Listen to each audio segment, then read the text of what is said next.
नमस्कार दोस्तों, स्वागत है आपका मार्केट फिलोसॉफर पर। मैं हूं संजय वत्सल। कल मैंने बोला था 25,150 के नीचे अगर आता है मार्केट तो बाई कर लेना है पुट साइड, ऐसे करके। तो ये देखो हुआ था। अब देखते हैं आज के लिए। आज हम बात करेंगे निफ्टी 50 की स्थिति की। कल क्या हो सकता है, कहाँ कहाँ सपोर्ट और रेजिस्टेंस मिल रहे हैं और आपके लिए संभावित टारगेट क्या हो सकते हैं। आइए शुरू करते हैं। अभी निफ्टी लगभग 25,184 के आसपास ट्रेड कर रहा है। पिछले कुछ समय में मार्केट में अस्थिरता बढ़ी है, रिकवरी की कोशिश हुआ है और बीच बीच में बिकाव का दबाव बढ़ा है। इंडिकेटर्स हमें बता रहे हैं कि न्यूट्रल टू स्लाइड बेरिश है, यानी कि बढ़ने की संभावना सीमित है जब तक कि कोई मजबूत सकारात्मक खबर ना आ जाए। दूसरी ओर सपोर्ट जोन में मजबूती है, इसलिए पूरी तरह से गिरावट की उम्मीद नहीं है। अब बात करते हैं महत्वपूर्ण स्तरों की, जहां मार्केट रुक सकता है या पलट सकता है। सबसे पहला रेजिस्टेंस जोन है 25,300। ये देखो 25,300 सबसे पहला रेजिस्टेंस जोन है और दूसरा है 25,350। जब तक अगर मार्केट अप साइड खुलता है तो अगर 25,300 को पार करता है तभी ट्रेड लेना है। 25,300 को पार करेगा तभी ट्रेड लेना है।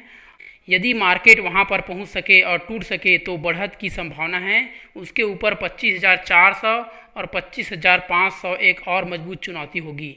दूसरी ओर सपोर्ट जोन की बात करते हैं। दूसरी ओर सपोर्ट जोन है, पहला सपोर्ट है 25,100 और 25,150। नीचे दबाव आने पर रिकवरी शुरू हो सकती है। यदि ये स्तर टूटे 25,150 और 25,100, यदि 25,100 टूटे तो 25,000 और 24,950 तक डाउन साइड खुल सकता है। तो आपके लिए टारगेट की बात करते हैं। यदि बाजार सकारात्मक हो, मतलब पॉजिटिव साइड हो, और रेजिस्टेंट टूट जाए, मतलब 25,300 और 350 टूट जाए, तो पहला लक्ष्य होगा, मतलब पहला टारगेट क्या होगा, 25,400 और 25,500 तक भी जा सकता है। लेकिन अगर बाजार नीचे की ओर जाए तो पहले 25,100 और 25,150 ये देखना होगा। इसके नीचे निकले तभी 25,000 और 24,900 का लक्ष्य संभव है।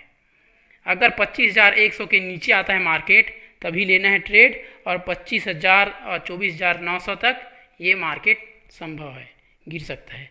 ध्यान देने वाली बात है कि ग्लोबल मार्केट, डॉलर और रुपये की चाल, क्रूड ऑयल की कीमत, फेड या किसी अन्य, ये सब कल की दिशा तय कर सकते हैं, तो मार्केट को झटका दे सकती है। इसलिए स्टॉप लॉस का ध्यान रखें।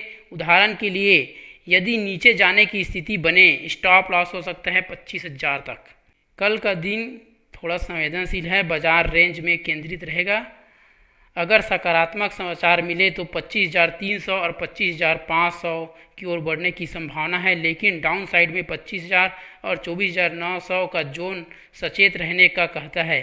अंत में निवेश या ट्रेडिंग करने से पहले अपनी रिस्क क्षमता देखें, समय समय पर स्थिति जांचें और जब ज़रूरत हो तो निकले। ये था आपकी कल का निफ्टी 50 का एनालिसिस। मिलते हैं अगले वीडियो में। धन्यवाद।